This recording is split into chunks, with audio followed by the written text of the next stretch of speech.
The Parrot Who Wouldn't Talk.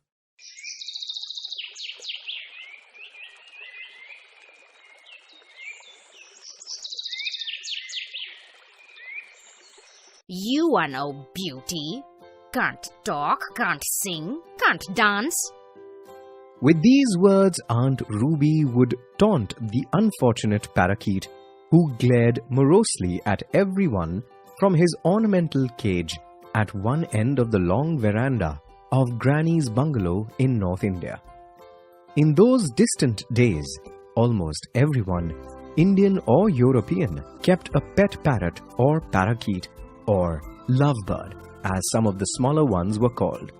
Sometimes these birds became great talkers, or rather mimics, and would learn to recite entire mantras, religious chants, or admonitions to the children of the house, such as Padho beta, padho. Study, child, study. or, for the benefit of boys like me, Don't be greedy, don't be greedy. these expressions were, of course, picked by the parrot over a period of time, after many repetitions by some member of the household who had taken on the task of teaching the bird to talk. But our parrot refused to talk. He'd been bought by Aunt Ruby from a bird catcher who'd visited all the houses on our road selling caged birds ranging from colorful budgerigars to chirpy little munias and even common sparrows that had been dabbed with paint and passed off as some exotic species. Neither Granny nor Grandfather were keen on keeping caged birds as pets, but Aunt Ruby threatened to throw a tantrum if she did not get her way, and Aunt Ruby's tantrums were dreadful to behold. Anyway, she insisted on keeping the parrot and teaching it to talk, but the bird took an instant dislike to my aunt and resisted all her blandishments. Kiss, kiss.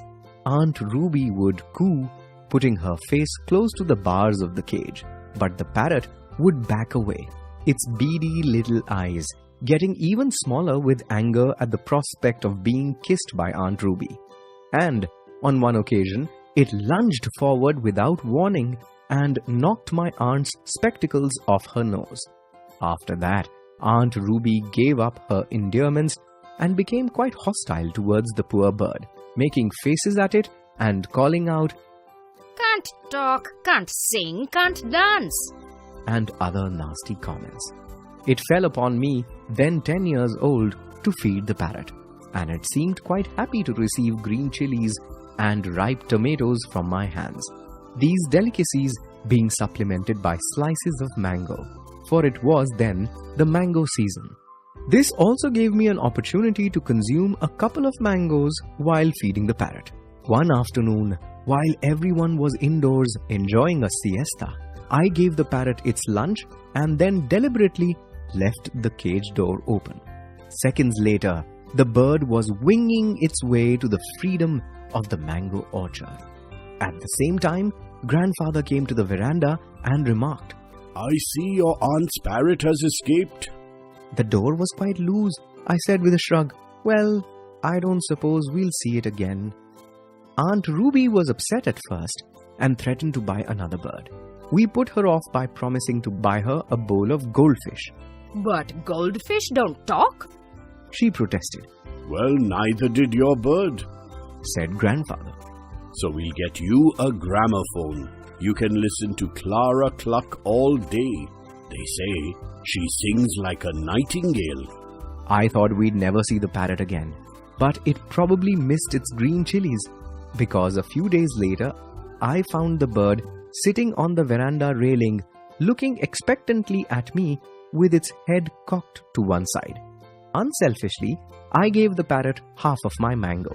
While the bird was enjoying the mango, Aunt Ruby emerged from her room and, with a cry of surprise, called out, Look, it's my parrot. It has come back. He must have missed me.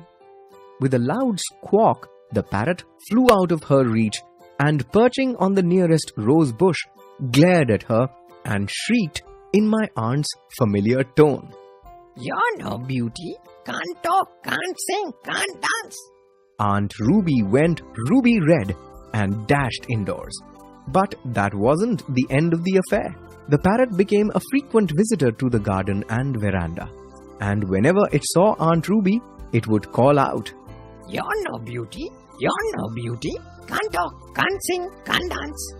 The parrot had learned to talk after all.